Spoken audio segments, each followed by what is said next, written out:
Welcome everyone to Times of Refreshing. My name is Toyin Akanle, and I'm really glad we can be together on this wonderful broadcast. I do want to apologize that we're starting a little bit later than when we were supposed to start. You know, you can't always be right with technology. The itches are always there, but I'm glad that you're able to join us. And today on Times of Refreshing, like our flyer said, we're going to be talking about gender bias through the years. Honestly, when this topic came to mind, I thought about the best people to invite to shed light with me on this particular topic. And I had to narrow down to some very, very wonderful people that I know that are in my life. The first person I want to introduce today is my own dear very Grace. You're welcome. Thank you so much. All I can say about Grace is that she's a very versatile woman. She's a young woman, but she's very versatile. She wears a lot of hats, and she's an influencer also in different paths. And when it comes to young people like her, she's actually making impact. I'm going to give her time to introduce herself later, but let me also welcome to this program my own and our very own Dr. Victoria Ashiru. She's been on Times of Refreshing before. She's a guru at what she does, and very soon you will know more about her. So I want to say welcome to you. Thank you so much, ma'am. It's really awesome, really, really awesome to have you guys here. And I know this is going to be really, really wonderful. You know, when we were coming together, I was telling Grace, I said, today we're just going to have fun, enjoy ourselves, give informations out there, and be sure that we at least impact one or two people for good. So I want to encourage you not to watch this program alone. Either you're watching from Facebook or YouTube, you're welcome. Please take the time to invite your friends. The time to invite your friends. And the link is just Times of Refreshing with Pastor Toyin Akanle. And we are also going to use that time to just send a link out. We wanted to wait till this time to send this link so that we send you the correct link. So we're going to send a link out to our friends and our acquaintances so that they can be a part of this program. Thank you. Do you want to do that too? Yes. Yeah. Let's just quickly send out the link to people on our contacts. It's you'll see it online, posted online. I believe our technical people will help us. So just put it out there. It's Times of Refreshing with Pastor Toyin Akanle. It's just that straightforward. Times of Refreshing with Pastor Toyin Akanle. And I know that anyone watching right now will be able to also copy the link and, send it out for us so that our friends can join us. On Facebook, you can share it with your friends. On YouTube, you can share it and invite people to also do that. And it will be so, so awesome. I need to also do the same, right? Yes. Don't let me just say it. Don't let me just say it. Let me also do it. Let me also do it just like everybody's doing it. So let me also do it and send out the link so that everybody can join us on this particular broadcast. Bear with me. Like I said, technology is our friend. It sure is. Technology is our friend, but at times, technology can actually show us that, look, you don't have it everything all. So I'm going to send this link to as many people as I can. And I hope that as you're watching us, you would be able to get the link and also be able to join us with the link. Okay. All right. So I'm doing what I can do, and I hope you're doing what you can do too. So at this time, I want to just give a little background on what we're going to be talking about today. Just before I now call on our panelists, our wonderful ladies here, to please just go ahead and introduce themselves. Like I said, today we're talking about gender bias through the years. And honestly, there has been a bias. And Let me just be specific, because I think when we say gender bias through the years, a lot of people would have different, could get different information from that. A lot of people could get different meaning. But we're actually talking about gender bias against women. That's what we're talking about today, to be specific. And we can see bias in every area of our lives. At the workplace, in the society, at home, and every other place, there's always a bias. And I know that a lot of people might look at this and said, oh, what are they talking about? But the Bible said something about that. Yes, the Bible did say something about that. But people are taking that also out of context. And so we're going to be looking at all those aspects today so that we can get more informed, and so that we also, either you're a man or a woman, either you're a top executive at your work or a business owner, whoever you may be, you begin to see the bias and you begin to help to break this bias. So many times, some things have been, said to be for men and some things for women. It cuts across almost all aspects of our lives. I remember an advert that I watched. A woman was trying to get a car. It's so interesting. She was trying to get a car, and she was talking to the to the associate at the car lot, and people were just looking at her. Doing their own thing, not really giving her much attention. But then she brought her up just like a puppet and used the voice of a male, and everybody jumped up. I don't know if you guys have seen that advert. Yes, I did. And everybody jumped up to attention to help her with what she wants. But these are little areas where we see this bias. In places of work, it is believed that women can't do the same work that men do. I totally believe that that's not right. Even, in profession, in academics, there are some studies that people believe that are only for male.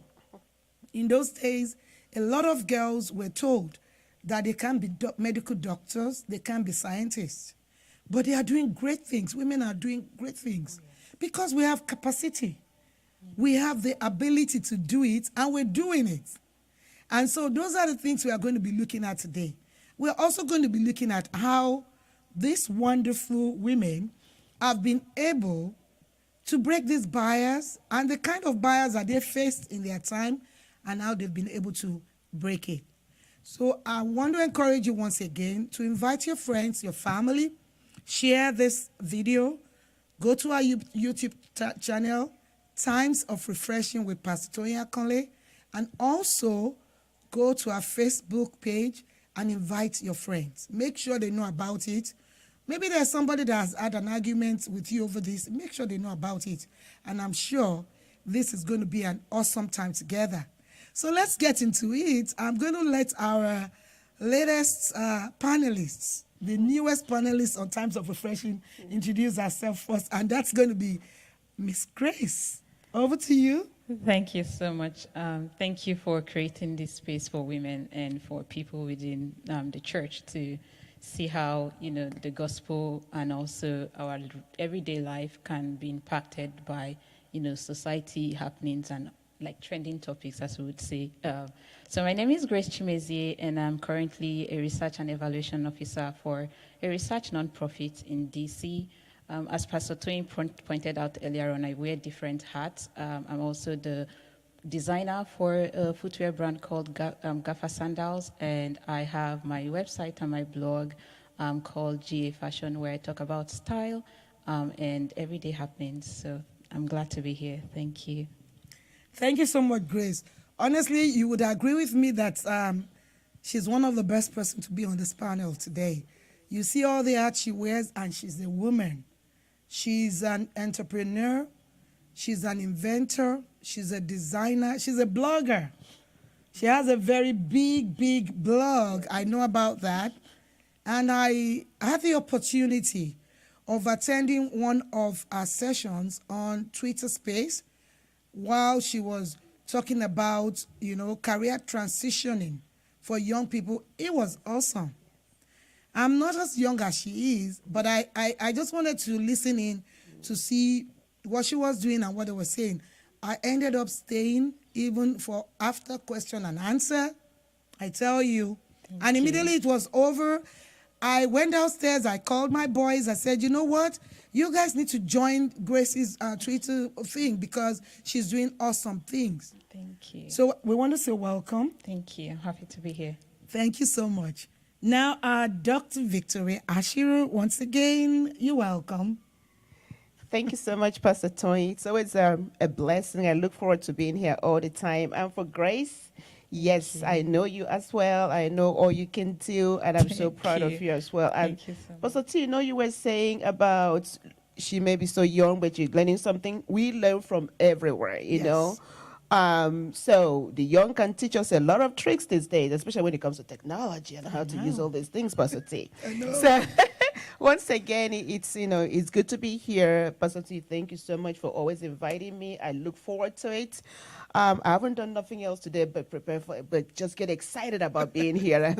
So for those who are meeting me for the first time, my name is Dr. Victoria Shiro, and faculty member for School of Business. I have been teaching graduate program and doctoral program for a couple of years now, and it's something that I so much enjoy doing, and I love it. And once again, it's good to have this opportunity to come here to talk about us women and how much we have impacted the society.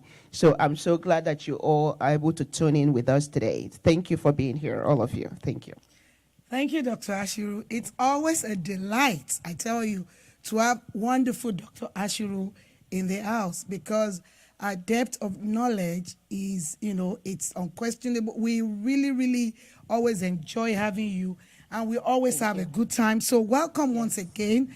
And like I said, as we go on, please go ahead, share this broadcast, invite people, start a watch party, go tell people to watch it on YouTube, and it's going to be awesome. So I'm just going to ask Dr. Ashiru, what is your understanding about gender bias? Everybody is talking about gender bias. Just last month, we celebrated International Women's Day, and hey, we celebrate women every day. We also celebrate men. We celebrate everyone every day. Yes. I don't want to be partial, but women need to be celebrated every day because of the different hats we wear. But I want to say that last month, which just ended 2 days ago, there was a lot of talk about breaking the barriers, stuff like that. So what would you say your understanding of gender bias is? Thank you so much, Pastor T. And I just want to start with the Women's International Day or month last that we just did in March, because, it's just a way to welcome and recognize what women have been doing over the years, way back in history. You don't even want to start from there. Queen Elizabeth, Joan of Arc, even our own very own Queen Amina of Zaria. Women have always been in leadership from the way it goes. So it was really beautiful for the entire world to celebrate women in the month of March. So that was good. When it comes to gender bias, like you said, gender could be male or female, but we are concentrating today on bias against women. Yes. It's just a way to favor men over women in every sense of the word. When it comes to in leadership, when it comes even work, even in the home, everywhere. So it's favoring men over women, and that's what gender bias is. And I don't know, have you been in a meeting where heavily dominated by men, and you say something, it's like, yeah. They just look at you, smile, and as if to say, did you say, oh yeah, they smile, everybody smiles, and then they just keep talking like, whatever. And at some point, you're still in this meeting, you're supposed to be in this meeting because of your status, your level in that organization, so that's why you're in that meeting, you're in leadership. And then before the meeting ends, one of the male colleagues will repeat what you said, that idea that you've given, but maybe tweak it a little bit here and there, and it becomes his idea. And everybody's like, yeah, that's what we should do. And then you're there thinking, hello, but I brought it up first. And it's like you have no voice.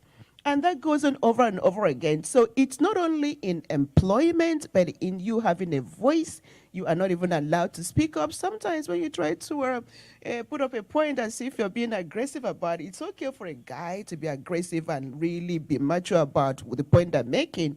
If you do the same, you're being too aggressive. So I just want to leave it at that as we talk about gender bias. We see it all the time, and it's in different walks of life, and basically just favoring the male, colleagues or counterparts over the female. Thank you so much. I was reading something, and it says that when a woman is soft and gentle in a place of work, they'll say, oh, she's laid back. Mm-hmm. When the man is also soft and gentle, they'll say he's focused. That's so true. When I read that, I'm like, okay, I've actually seen these things, but I didn't put, I didn't put it right on target like that. So you're quite right, Dr. Ashiru. And I know there are a lot of people watching are saying, oh, this is Pastor Tony. Yes, this is Pastor Tony. And I'm sure you will want me to bear in on the biblical aspect of it. We're going to get to that. But today, we're actually trying to just talk about those things that are really, really happening out there and ways we can tackle it. And I know that Dr. Ashiru had said her own, but being of a younger age, I don't know if Grace has another way that she's seen gender bias, how you want to define gender bias, age-related, time-related, Yes. Thank you for your contribution. And both of you pointed out to something that people don't necessarily look at, and it's language. When you name something, you're able to give it power. And once you're able to say, this is the thing I recognize, like you're saying, people referring to women as laid back and men as focused, that language is able to point clearly where we see the bias happening. Yes. And so for gender bias, the older generation probably had it really harder for us. And people would say our mothers didn't lay the groundwork, but they did. It was subtle because they couldn't vocally, express themselves the way the younger generation is doing because of the internet. That's but true. They did those groundwork for us. And for our own generation, gender bias is in the language. It's not necessarily in the culture that we are currently breaking. It's now in the language. It's in the way men ignore the things women say or adopt it when men say it. And so it's like, it's the same, but it's transcended. There's cultural, and in different countries, in different societies, gender bias is different. My bias in Nigeria is not the same as what I'm facing here. And so as a young person from the southeast of Nigeria, my bias is not the same as someone from the northeast of Nigeria. And we say gender bias and focus on women because historically, society, religion, and every other facet has made it or put in place things that have made it harder for women to break barriers in the society. And so that's why we consider it gender bias.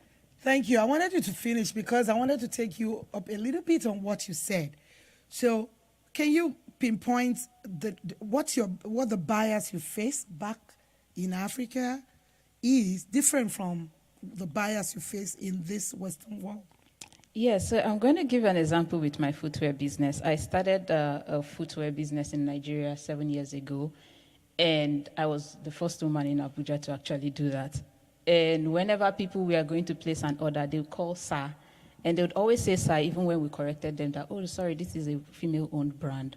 And so what I started to do was every year that it was a anniversary to celebrate our footwear brand, I would take a very nice picture and post, and someone from my team will say, we want to thank our CEO, and everybody is going to be like, oh my God, a woman has this brand? And so these days we've seen people say ma, or whenever they say, they'll be like, oh, there's one girl who has a footwear brand. And it's like making sure that when the opportunity arises, that people understand that it's a woman who owns it, who designs it, who makes it. And so that's the way I've been able to break that bias. That is so funny. That is so it's a bit different in this part of the world, right? So in the United States, it's different because here it's more about the passiveness. you don't see it physically. Nobody is going to try to misconstrue who you are as a woman. Because they can be sued. Yeah, physically they would let you be, but as people said in the language, it's ignoring you in, let's say, a group meeting, and you're the woman who is knowledgeable about that, and once you say it, everybody's just going to be like, and then a guy says it, and they're like, yeah, let's revisit what you just said. And you know that it's just a very passive way of them being very silly. I used to say silly because it's like, I know you people wouldn't do this, but one way I've found to overcome that is in my writing. No one is going to dispute what I wrote, and you're going to refer to it, and it's my name there. And whenever I'm called upon, is a woman that would appear. So, Wow, that's quite insightful. That's one of the things that people can do, even though we're still going to talk about it, that you just put out there. One of the things that I get from what you say, what people can always do, always document. yes. Yes. Women are making waves. We have the capacity to do a lot of things, but at times, if you do not document, nobody comes back to it. And you can imagine how a woman will feel if you give the same suggestion or you bring the same idea to the table in a meeting and it's not acknowledged, but another person who is a male counterpart now brings it, and then everybody jumps on it. It doesn't feel good. It makes you feel like you've just been beaten down. That's the way it's going to feel. But honestly, there are things you can do about it. And so we're going to be hearing about those things soon. Let me ask a question just on these. Would you say gender bias starts from home? From like the family? What do you think?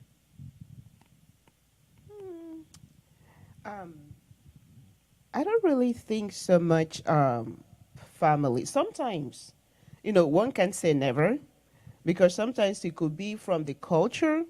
Remember, there are different cultures in the world. And in some culture, you grow up and part of the cultures that we're used to, okay, you're a woman, you should be only concentrate on what's in the house, what you have to do in the house, and they have to train you to become a good wife and all that, and, know your place.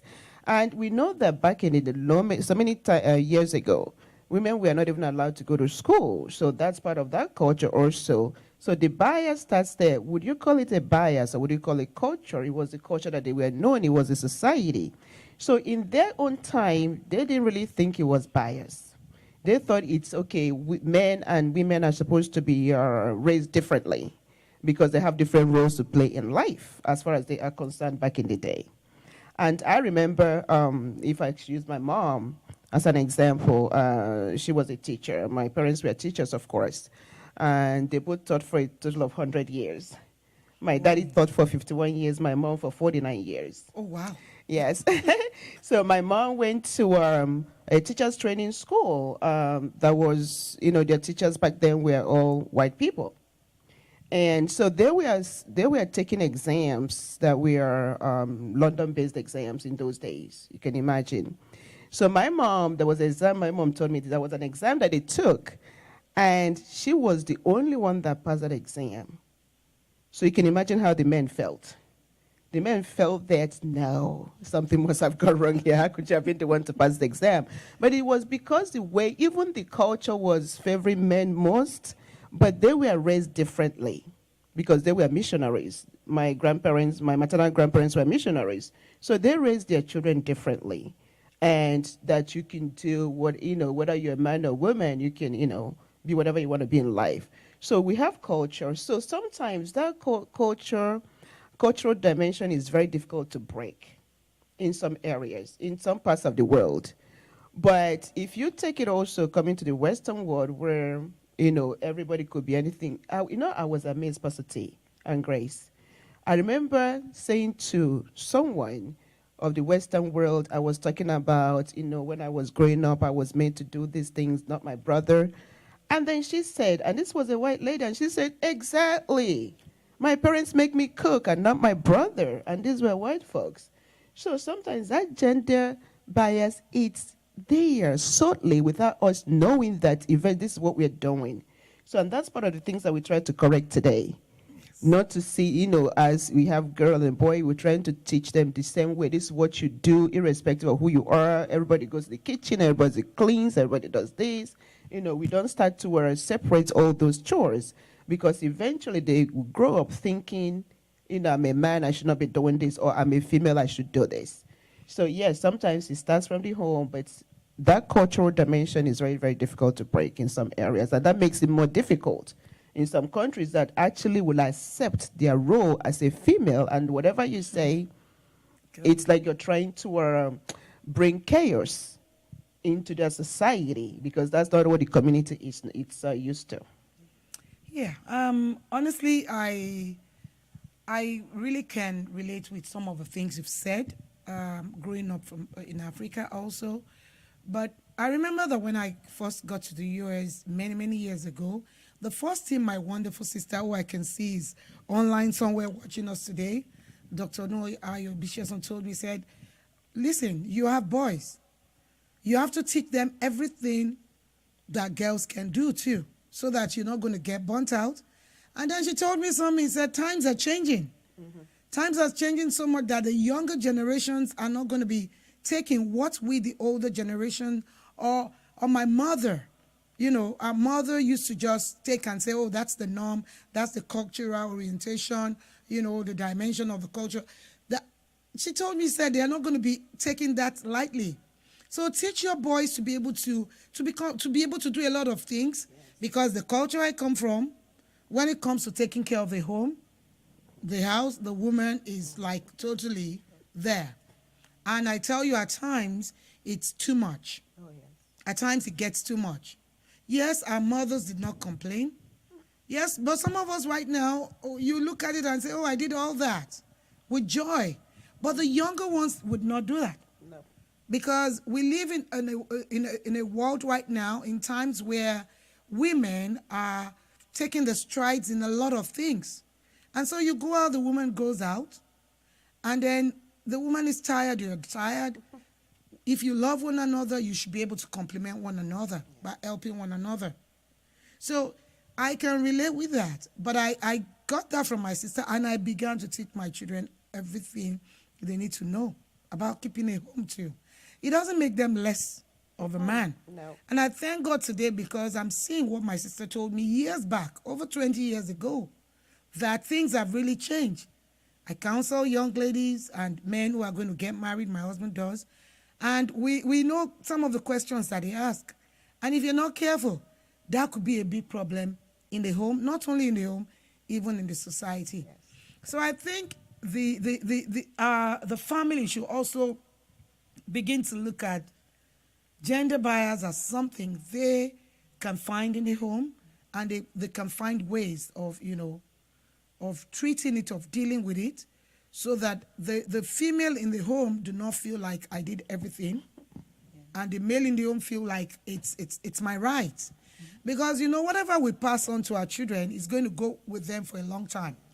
They are going to do the same thing in their homes, and the days we live in are quite different from those days that when we were younger and our mom were doing everything, we were doing everything. These days, homes are breaking at the slightest of all problems, just because of the fact that the party feels I'm the be-all and I shouldn't lift a finger, and the other one feels like I'm bucking on this weight, under this weight. Mm-hmm. So, that's very, very important to look at. So I'm going to ask my wonderful panelists. I'm going to start from Grace. Have you particularly been a target of gender bias in any way, at any time? Can you just share? I think I want to say, thankfully, just kind of going back to your previous question about if the family can be a place where people start to build an ideas of gender bias. I think people in the society build their ideas on three things mostly: religion, tradition, education. Yes.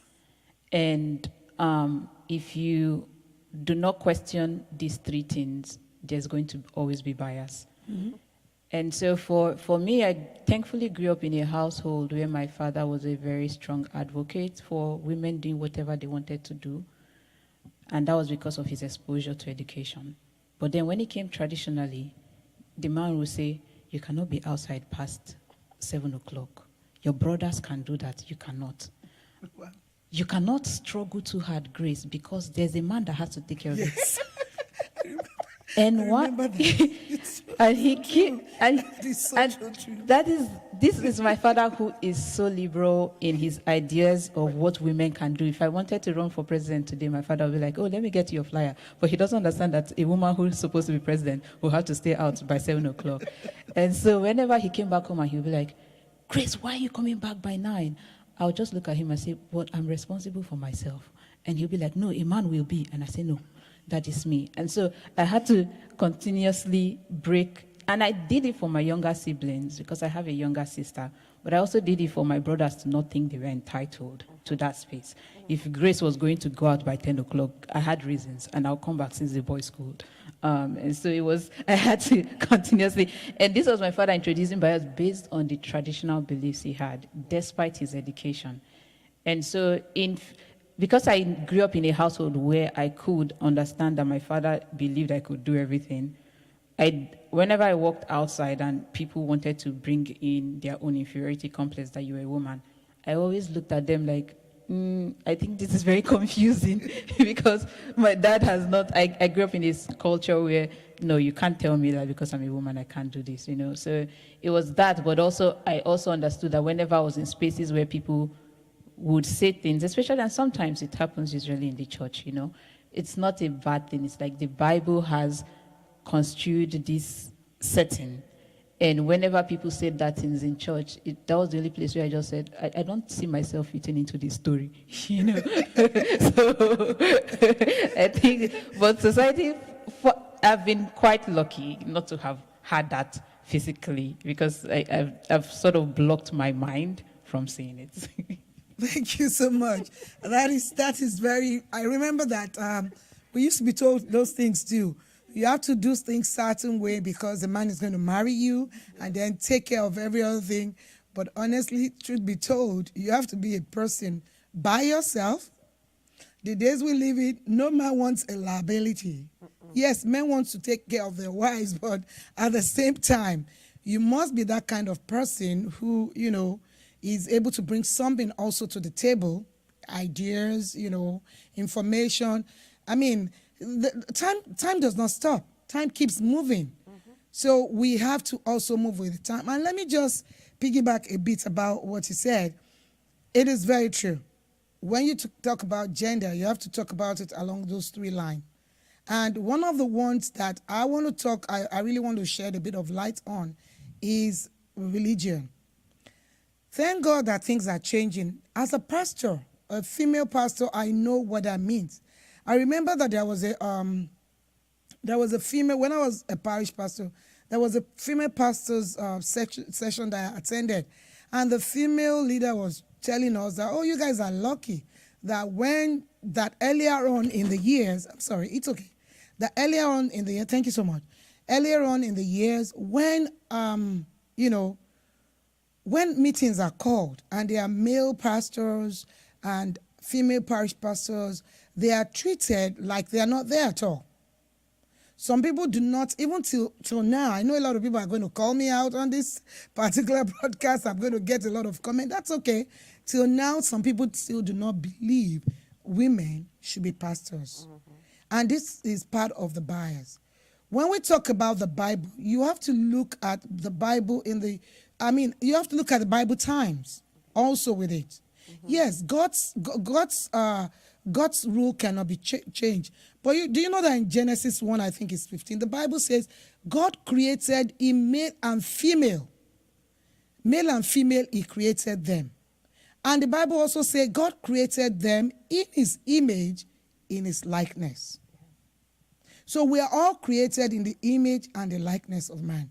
I know people are going to bring up the scriptures that talk about the woman being the weaker sex and all of that. God is just saying you should give consideration to the women. Not that the women should be subjected by any way, in any way. No, that's not what it means. Deborah was a judge over a lot of people. Some people will say that's the role of a man. But no, She was a woman, and she was a judge over Israel for a period of time. And it did not bring a breakdown of governments or anything. Things still went on properly. God backed her up. There were 3 daughters in the Bible who went to Moses and said, yes, that's what the culture said, that everything should be given to male children. But our father is dead and doesn't have a male child. And then they were given the portion of their dad. So many times when people quote, women are supposed to be silent in the church, you have to look at the culture. Because a lot of people look at that and use that to just push down women. Women are doing great things, even in the ministry. I've been a missionary before. I'm so glad that Dr. Ashiru said that our grandparents were missionaries. I've been a missionary with my husband, and on the mission field, I was as needed as my husband. If you go to a mission field where men are not allowed to really interact with the women that way, what do you think will happen? The gospel will not spread. There are areas that I had to go and talk when we were on the mission field because my husband might not be allowed to talk to the female. So we have to look at the times. The times that Paul was talking about all this was because the women were boisterous, they were just loud, and they needed some taming down. You can't put the same thing to apply for the days we live in. God is not an author of confusion. God created us, male, female, in his image and in his likeness. And if you are in the image and likeness of God, you can do a lot of things. Amen. But I think that the church is also trying to address the issue of gender bias. Because a lot of churches now allow women to do things, to serve, to preach, to come to the pulpit and share the word of God in Bible studies, in groups. All those things are needed. So honestly, I just want to put this out there. Our church also has a part to play. I mean, churches have a part to play in this. We need to see that God created us in his image and in his likeness. And we have a lot of capacity to be able to do a lot of things. And you know, people are also quick to say, oh, women are just supposed to be the helpmate. It's called the helpmate. That is, we complement the men. And if you do not have something, you cannot complement something. No. You have to also be at par. God created us as equals. Yes, we should have respect. Our culture says respect. We have to respect our parents. We have to respect our husbands. But then it does not mean that the men in our lives should now push us down, should now have bias against us, so that we do not join the people out there who are subjecting women. I really like that you brought up the 3 ladies of Zelophehad. Yes. That is usually my very go-to point when I tell people, you know, people say, you don't question God. And I say, these girls looked at a culture and said, well, I mean, this is not something that we can stand. Please, Moses, go and ask God again. Let him revisit this situation. And I think God is constantly talking to us, even in this time. We are just not paying attention. We just always need to, when we have our, you know, when we have things coming up like this, we have to go and say, you know, God, what are you saying about this? And most of the time, God is very fair. He's a very fair judge. He's going to look at a situation and say, these 3 girls really deserve a property, even if their father didn't have a son. And change a rule, and a long-standing rule, to actually know that, to actually meet justice. So, and I think that's what the church has to constantly see. If you're bringing up a rule that is not meeting someone at the place of justice, then you're not doing the right thing. Thank you so very much for putting something more on top of the icing on top of the cake. Yes, I really like that, because I know that there are a lot of female pastors that are struggling. They are I've had to speak to people and tell them, look, just trust God. If God has called you, go ahead and trust God concerning what he has called you to be. Thank you so much. So, Dr. Ashiru, in what aspect of these 3 major, points have you experienced gender bias? Thank you so much, Pastor T and Grace, for all your comments, because, they resonate with everything that we're going through today. Women lead differently They just have to understand that. There are some times when that woman's voice needs to be heard. That femininity, that's what is required.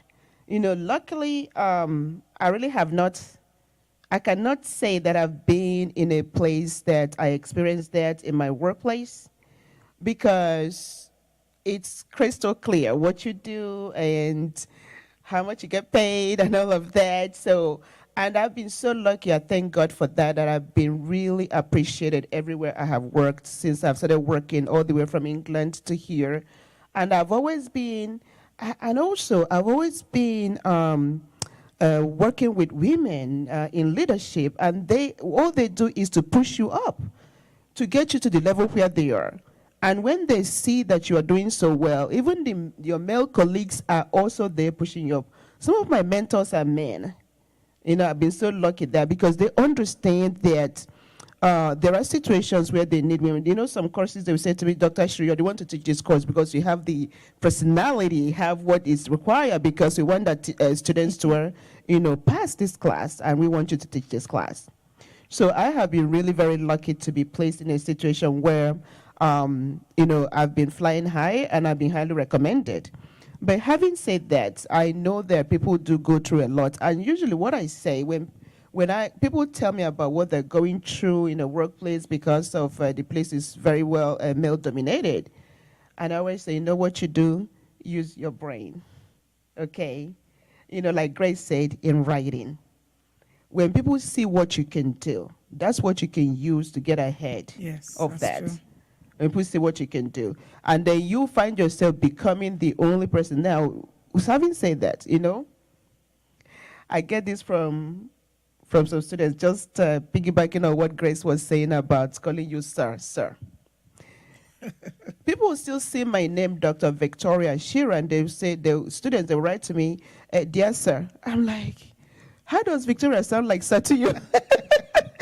And to the point that some students will just make a point of just saying, ma'am, miss. I said, I'm not ma'am or miss. Because you see a male professor who does not even have a terminal degree, and you immediately call the person Dr. somebody. Then you see me, you want to call me Mrs.? Why would you want to do that?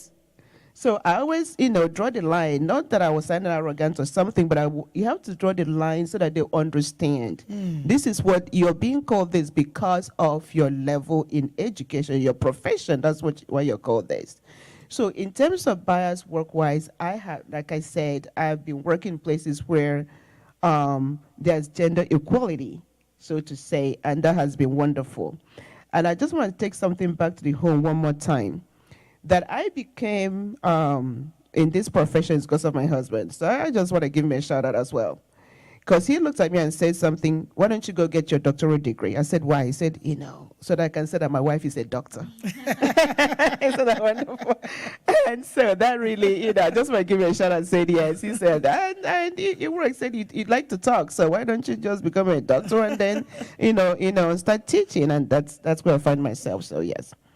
Thank you. All right, thank you so much. There's systemic bias. There's family bias. There's society bias. And we know that there's workplace bias and even educational bias. When you look at how ladies are being, at times, the younger ones, before now, they'll be told, oh, you can do this. Oh, you can do that. I looked at a study, I'm trying to remember the name now, but I've forgotten. They said that they put different things down for boys and girls to go pick, even as little as they are. The girls, the boys won't touch the dolls, but the girls will probably not touch the balls. And, that's because of what's been told them. That's because of what's been said to them over the years. But they did another one recently, and they found out that people were eager. The girls were eager to pick up the balls. The guys were still not eager. The young boys were still not eager to go after the, after the dolls. But the girls were eager to pick the balls and to just, play the ball with the boys. And it just shows you the level of the level of indoctrination when it comes to things of bias. And that's why I really want to say this. We've said quite a bit, but one of the things I have come to understand, and I've seen this written by a lot of people too, is the fact that at times people do not even know that what they are doing is, showing bias towards the female person. They just feel that this is how we found things. And that's true. A boy that has always been told, you can't show emotions, you can't cry. That's, what you talked about, something about what? It is said that if a guy if a young boy is crying and showing emotion, they'll say, man up. Man up. And if a girl is crying, they feel that's a girly thing to do. Okay. That is okay to do it. So one of the things I have discovered, because I looked at things, I did some research, I read up about it, is that bias is actually ingrained in everything we do. How do I put it? Knowing it consciously and unconsciously. Yes.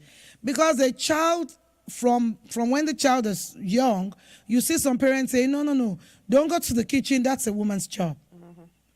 Oh, don't do that, that's a woman's job. And you see girls trying to do something, so no, you can't do it that way, you're a girl. You can't do it that way, you're a boy. So at times I don't want to blame the people that shows the bias at times. Some know what they're doing, and those people should be, they need to listen to talks like this so that they can change. Sure. But there are some other people that it's so ingrained in them that they don't see what we are talking about. Do you understand? They really don't see. Some people are looking at it and saying, what are they talking about? It has always been like that. Men has always done this. Women has always done this. What are they talking about? So for such people now, because it's easy to take the, what do you call it? Is it the dog to the water? But what's that? There was the horse to the waters, but it's not easy to force the horse to drink water. So it's easy for us to talk about this and to know that there are people who, from when they were young, this is all they know. And they are not trying to be bad. That's all how they were brought up. They were brought up to know that they are always superior to women. They are brought up to know that what they can do, women cannot do. How do we, is there a way we can really enlighten those people? Is there a way we can,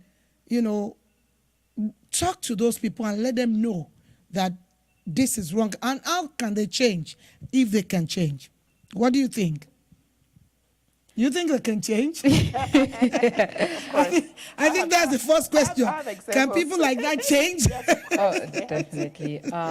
There's what we call unlearning bias. Yes. And very, very true. Since everything is taught, people convert to different religions every day. People change their ideas based on the TV station they watch. So it's having the open mind to actually wanting to change. If people are not open to change, there's nothing. The Bible sometimes will say reprobate heart. And yes. I think a reprobate heart is somebody that's not open to change. When you are presented with new ideas and new facts, you have to revisit what you already know. And so I think people can actually change when this, because people are going to have daughters and they're going to have sons. And you don't want to grow sons who are emotionally defunct because you have told them that this is a woman's job, this is a man's job. And you see men growing up without empathy, without knowing that, when you see things going wrong, that you can intervene, that you should allow your woman to, do things, get educated, live her life in a way that is self-fulfilling, because that makes everyone happy. And so I think people can learn when they decide to unlearn bias. It's not something we can convince you. You have to decide to yourself and say, am I seeing things around me that needs to change? And is this fact before me things that would make me change? I mean, someone in the Bible, when Mary Magdalene was at Jesus' feet, came and told him, this woman's supposed to be in the kitchen. And Jesus looked at her, she's doing something important here. And the person didn't argue with Jesus because it's like, God has presented me with a different fact. Yeah. And so people have to always be open to listening to different facts when it presents itself. And that's the only way they can change. So it's very important for us to, first of all, unlearn those things that are wrong that we feel are right. And then we begin to imbibe and learn the new thing. Very, very profound and very, very, very, very great. And you might be watching us, or you might watch this later and say, how is that ever going to be possible? This is what I've done all my life. You start by thinking that woman is equal to me. That could help you. That could help you look at it. I know probably your parents have told you some things, society have also told you some things, but it is important to unlearn those things. Just like Grace said, unlearn bias and begin to learn a better way to approach things. Dr. Ashiru. Yes, thank you so much. That's piggybacking on what you're saying. It's like have openness to new experience. You have to be open to new experience, because when it comes to our belief system, it's difficult to change that. When you are grounded in one belief system, you're going to go wrong with it all the time. And that's why a lot of people are not changing their mindset, and not, yes, like you said, you watch the TV and it changes what you want to, you're thinking sometimes. But we have to also remember that we have the mind to look at every situation and then try to learn what is being presented to us in the society. And know that, this is not strictly for men, this sort of women. Like I was saying, I have a boy and a girl. I mean, they're teens now. And I remember when they started cooking some years ago, and, the girl would always be the one to be in the kitchen cooking. They're the same, they're twins. And so, then after a while, the boy started learning to cook. And then one day he said, oh, mommy, my sister will not do this. I said, no, you go learn how to fry the egg already. And now he cooks everything he wants to eat. It's dinner time, they take turns to cook. So they know that. He knows that, no, I'm not going to leave my sister to be cooking for me. I told him to go learn how to do that, and he did. He was excited about it. And for them, it's fun to take time to cook. So you also have to make it like, oh, you're not really supposed to be doing this, but do it anyway. No. Let it be fun, because like you said, when they grow up, they're going to pass it on. I know some grown people that in my colleagues and in their house, oh, yeah, and they're male, oh, I'm the one that cleaned the bathroom, I'm the one that cleaned the toilet, I'm the one that do this on Saturdays. So they take turns even in the house to do that. Like I said, we women, we lead differently, but we have to really change our mindset about how we raise the kids in the house also. We really have to do that. Because what they learn is what they take outside, and that's what they use outside. That's true. So That's really true. Especially Igbo women. Especially Igbo women. for those of us who are watching who do not know who Igbo women are. They are women from the eastern part of Nigeria in West Africa. Yeah. So why did you say especially Igbo women? I'm going to talk about the culture that I know, Okay. Igbo women have a very strong, close relationships with their son. And because of that, they allow them pass and do things that they escape and say, oh, yeah, because he's a man. Or, just allow him be. A woman will take care of him. And then the men grow up and they don't see how, how do I put this? The men grow up in such an authoritarian way that even when they get married, they don't see anything wrong in what their wife is pointing, because to them, all their lives, they've been told that they are the golden egg, or the ones that will lay the golden goose, and then there's someone who will pamper them. No, Igbo women have to change. Wow. So are you trying to say that in this age and time, because we are talking about gender bias through the years, you're not talking about when I was young? You're talking about, no, I'm really trying to get this, bear with me. You definitely are not talking about when somebody like me just married, because I've been married now for about 30 years, going to 30 years soon. So you're not talking about, how long have you been married? Close to that, too. Okay. So you're not talking about, are you talking about our time? Or you're talking about Igbo women in your time? No, seriously, this is why we're trying to do the different age, different, so that I mean, please shed light on Yeah. that because they need to hear this. I'm actually speaking about youth generation. I think the women, our own women, might also be learning what their mothers did. The other day on Twitter, I saw someone say that she's been in Lagos for 15 years, and the last time her brother came to the house to stay with her, he complained to his mom that the food was not well, and the next day she sent 5 plates of soup to the house. The Igbo woman told her daughter that, please, my son cannot be suffering. So the daughter can suffer for 15 years in Lagos, but the one night the son felt uncomfortable with the soup, she had 5 plates sent in a bus to the house. It's just like, imagine that man marrying a woman. The expectations are already that this woman should, immediately he complains about a bad soup, have 5 options ready for him. And it's just, and I think our own generation of women, they want to say, because my mother spoiled my son, our brother, I want to spoil my own. So I'm trying to break the bias now, unlearn. What your mother did was not right. Well, I think you really have to unlearn, honestly, because women of grace age and below, Very slim they are patience. not going to do the same thing we do Very slim or patience. we did. And you said they have very slim patience. Very slim patience. They have very slim patience, you know. And honestly and candidly, I do, with all due respect to what I want to talk about. We all know about, a lot of people know about one of the kings in Nigeria, West Africa, the Oni of Ife. I'm not trying to make this light, but you know, I watched a program from Nigeria, and the ladies were talking about what happened. If it had been in those days, a king's wife would not leave no matter what. Yeah. So it's a shock to everybody that she left.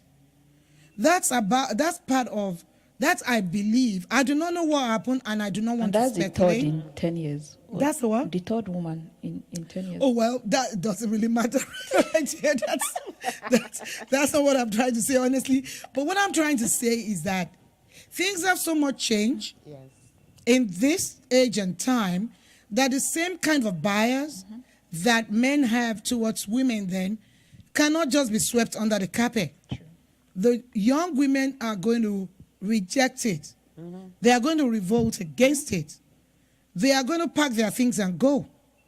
And that's why some companies will they will lose their top-notch, hard-working executives if they are not careful. Right. Because in those days, the women will just be quiet and take a lot of things.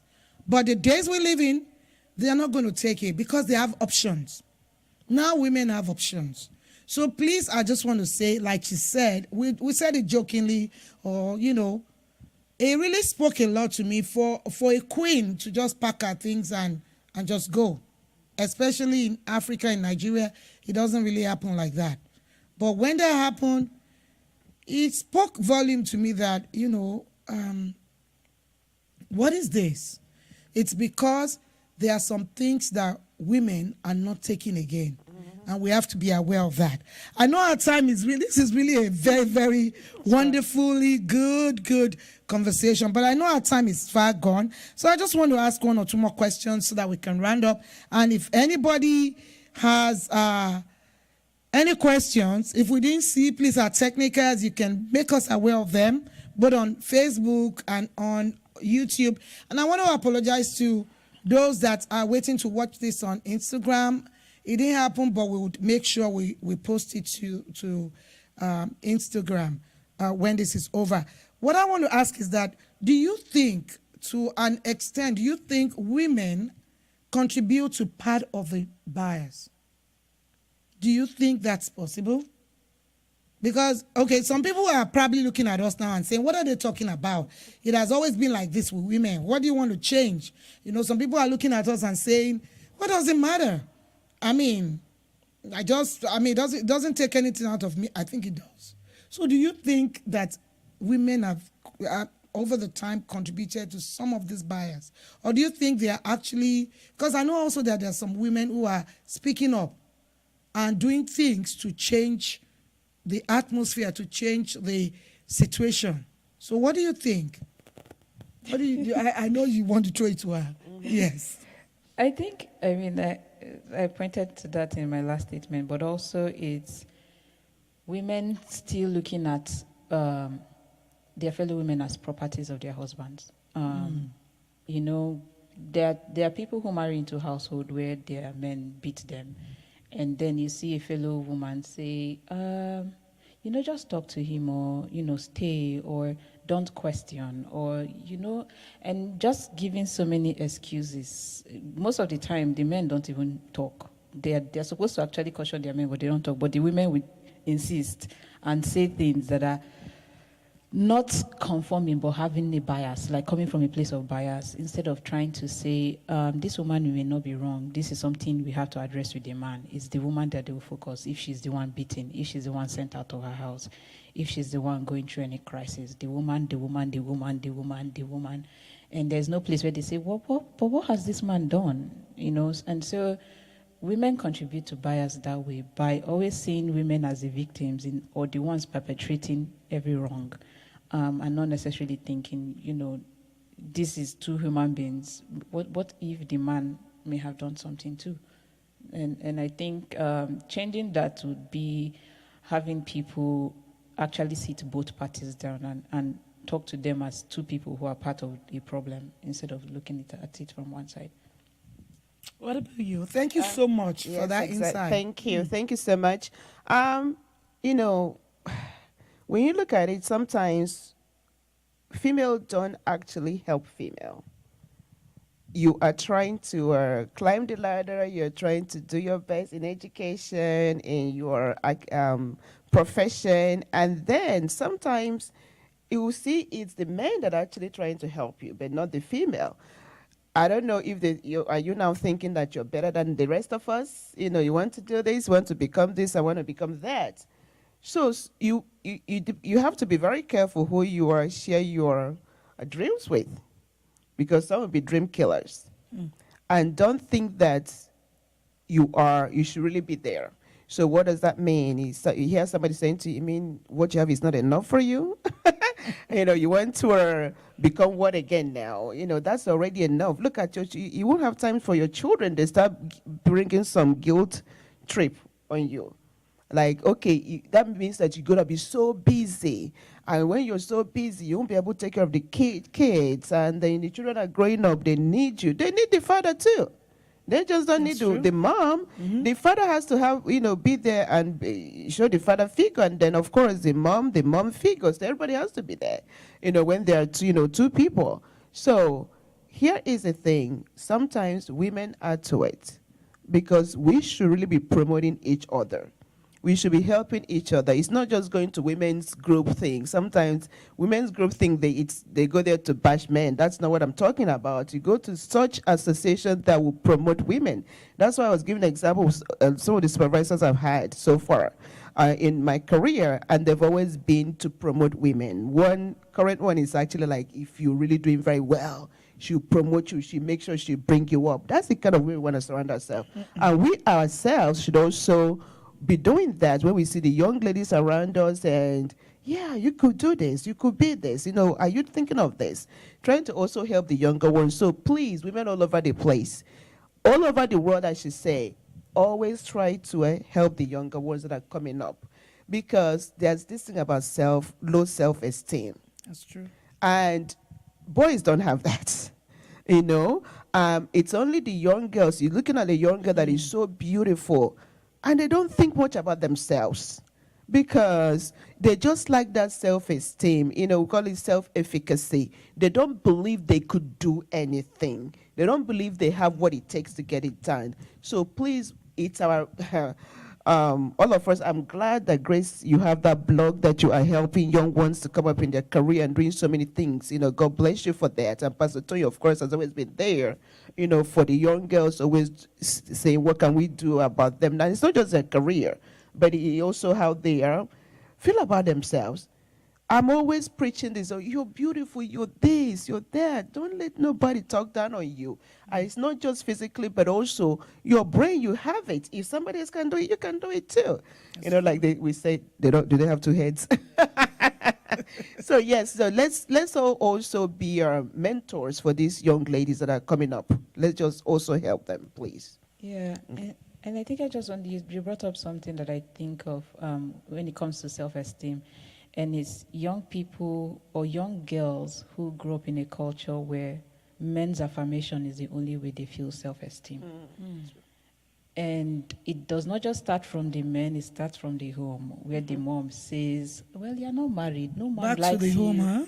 No Back man to will the like home. you That's because nice. you are not doing this. No man will like you because you cannot cook. No man will Exactly. like you because you are not doing this. No man will like you.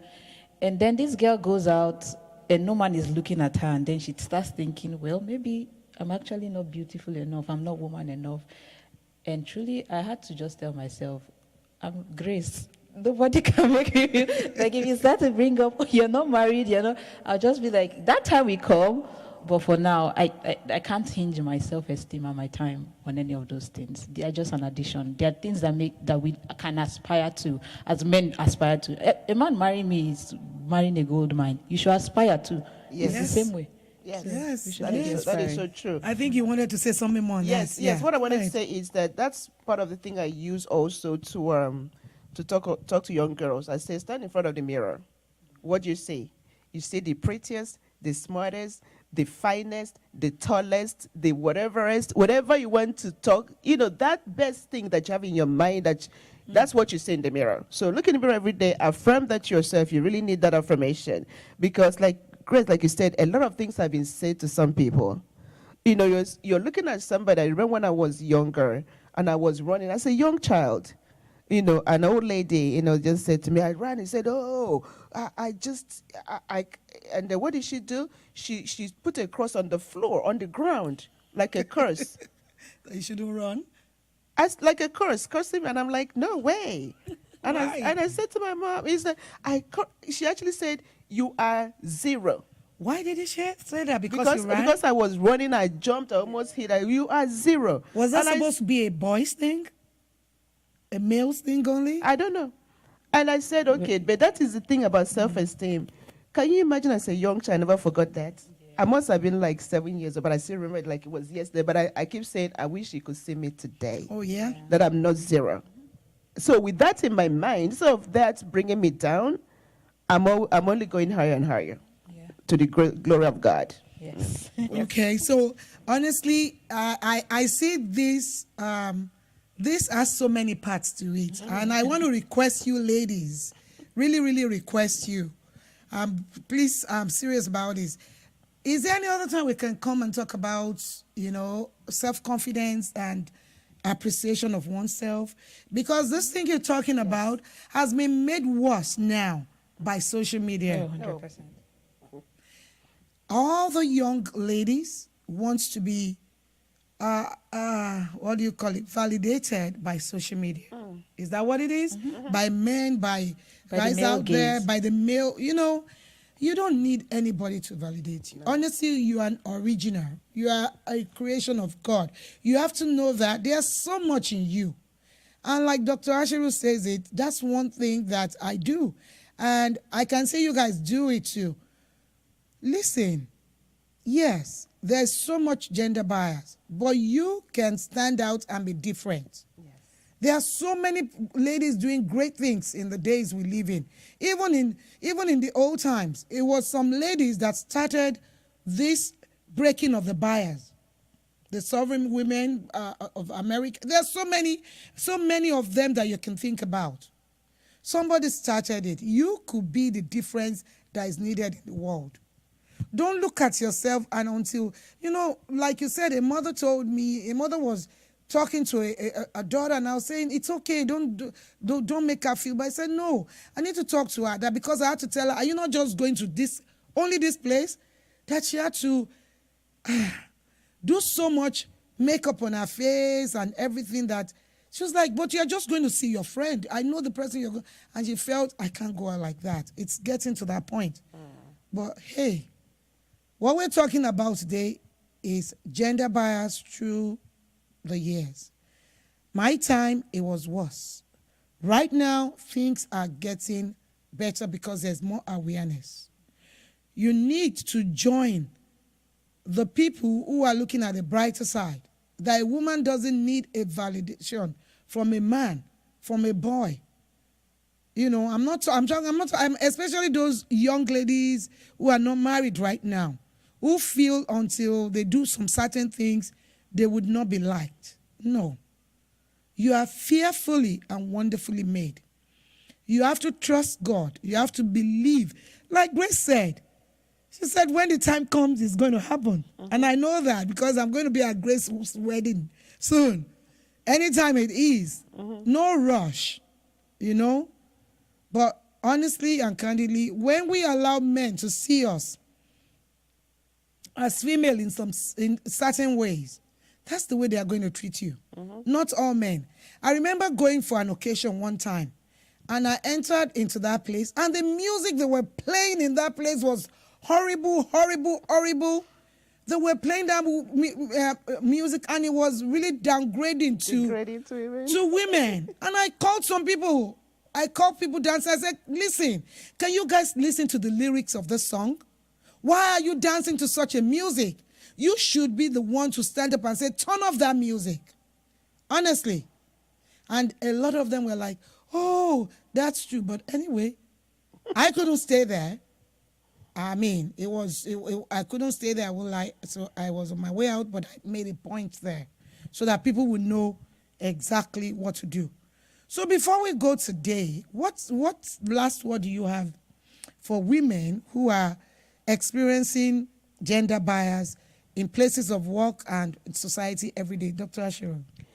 Thank you so much, Pastor T. And it's been a really refreshing talk today. I've enjoyed, and what you said about coming back, yes, I think we should continue with this conversation even further and deeper also, because I know that a lot of young ladies, even the older generation, also we are all learning today.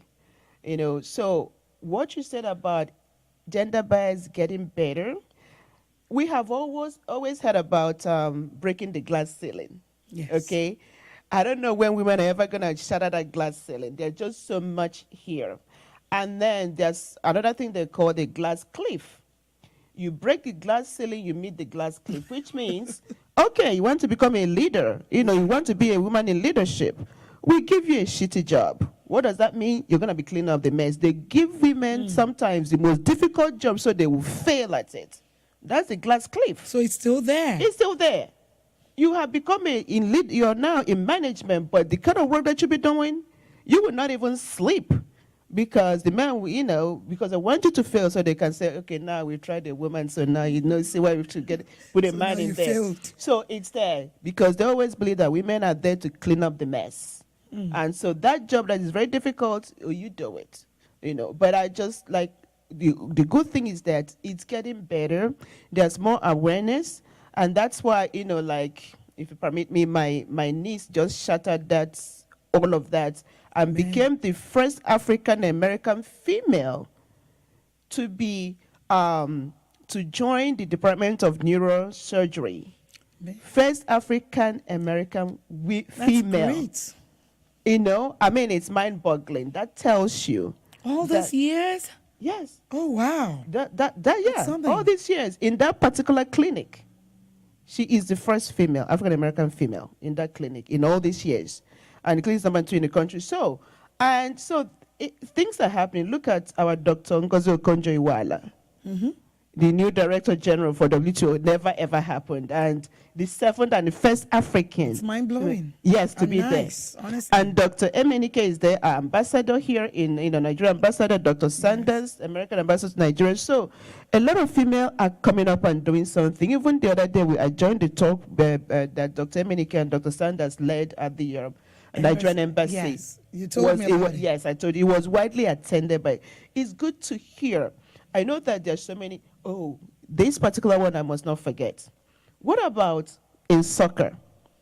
FIFA, the U.S. team. You know, the female has always talked about how they were not being paid well. Yes. February of this year. I saw that. I saw that in the news. Yes, you're February right. of this year, you know, they won the lawsuit. And that's really helped them because they get paid. I just want to be sure of what I'm saying here. 24 million settlement. Yes. But you know that before then, men were paid so much money, 400 million in prize money Isn't for that the men, something? and the female team have been winning more than the men. How can you compare paying 400 million in prize money for the 32 teams at the 2018 Men World Cup, and then 38 million to the champion, France? By comparison, FIFA awarded only 30 million for the 24 teams of the 2019 Women's World Cup, including 4 million to the US after winning. How you compare that? So he's been on the case. I'm so glad. February 2022, Yes. they won the lawsuit. But you know, some of them had even retired Yes.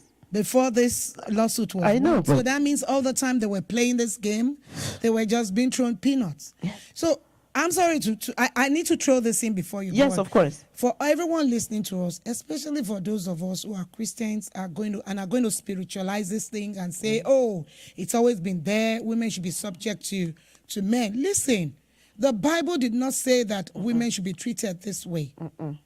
The Bible says a laborer is worthy of his wages. That's what the Bible says. Yes. So if they are doing the same thing and, bringing home the cups just like the men are doing and even much more, Better. that pay is a real show of inequality. And thank you so much, because I remember that I saw that. I didn't know I forgot when I was preparing. I saw that and I was like, wow, the difference is just mind-blowing. It is. And the men playing soccer too, they know this, but it's just the norm. So they are like used to it, and nobody's speaking for the women. And the women have been fighting this for a They've been while. fighting, and the argument there was that more people watch the men play instead of the women. So the men supposedly bring more crowds, so they make more money. It still doesn't matter. The female got into it, and guess what? And they've been bringing back the cups, so pay them the money, which they Yeah. finally did. Yeah, honestly, Just February 2022. the bias against women is really large, and it's going to happen sometime to shatter the glass and the curve, but I know it's going to take some time, but you and I can make a difference. Yes. And I believe that every sector has a part to play. In business, you encounter the same thing. In industries and everywhere you go to, you encounter the same thing. So this is not just for individuals. The governments have to look into this. They have to continue to look into this. The society, the community has to look into the schools. Everywhere, people have to look into this, so that at least if there's a curve, we can begin to straighten that curve bit by bit. Women shouldn't be told you are promoted, and yet they are given jobs that are, they are set up to fail anyway, so that it can be said that they are going to fail. And I know that it's not all area of the sector of the economy, of the government, of everything that does that. We say kudos to those who are beginning to break the bias. But for those who are still saying it's going to be like that, we want you to think about it again and look at the fact that women are bringing the same thing, if not much more, to the table just like the men. Grace, your parting word for what women can do. They are going through this. I think you people have summarized most of it, and there's something you said about documentation. Once you document your story, there's no way someone is going to change it. Document it and post it out there, so when people want to say, you can always refer and say, this is my story. It was already online. It's already written. It's already published, and it's very hard for things like that to change. So as much as possible, women should document their journey, their growth, so that no one can dispute it. And when women find themselves in positions where they can open doors for other people, they have to do so, either through mentorship, through recommendations, because men would always do that. A man can walk into his office and say, I know a friend. The guy may not just even be qualified, but he knows a friend, and that friend will get that job. Women have to start knowing friends. We have to start knowing people we can always walk into rooms and say, I know someone, a woman who is capable of doing this.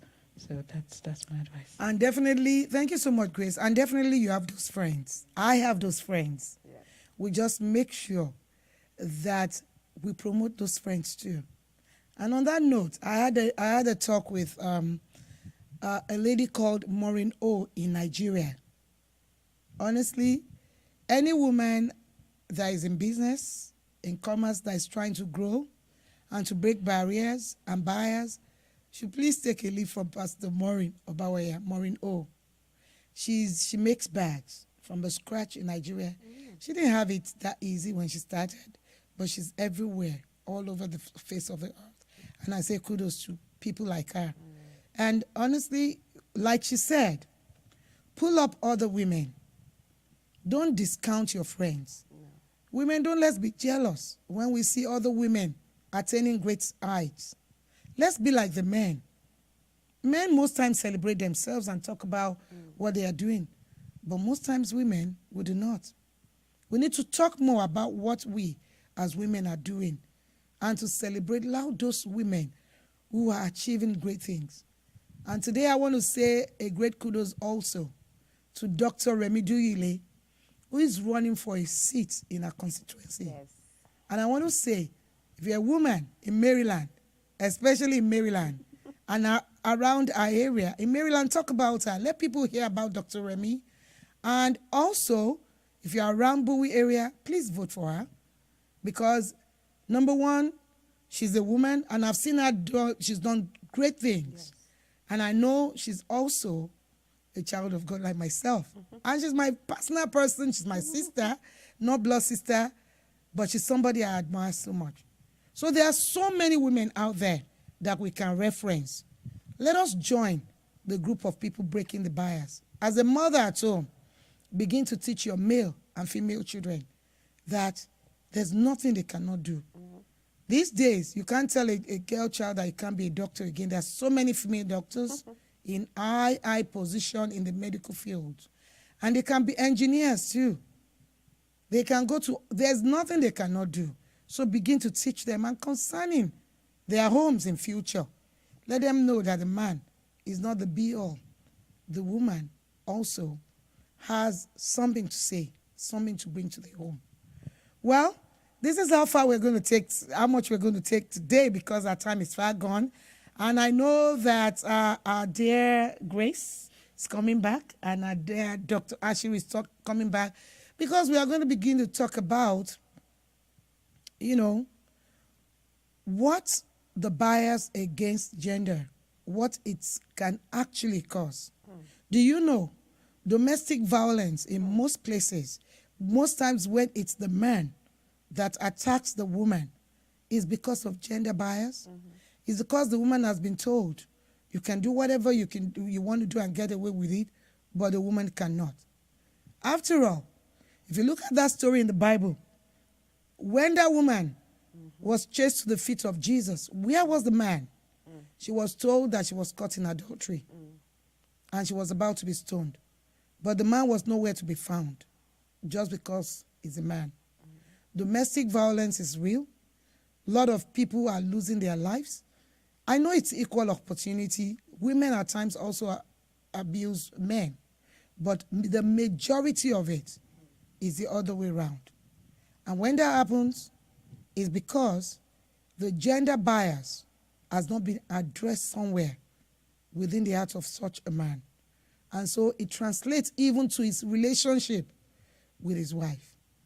But we are having this talk, even though we are already in April, we're having this talk just to bring more enlightenment, both to the women who will sit and accept it as their lot, and to the men who probably did not know that it's wrong, so that they can change, and to the men who feel it's their right, to the government, to the society, to the community, so that we know that women are still being subjected to bias, and we need to break the bias.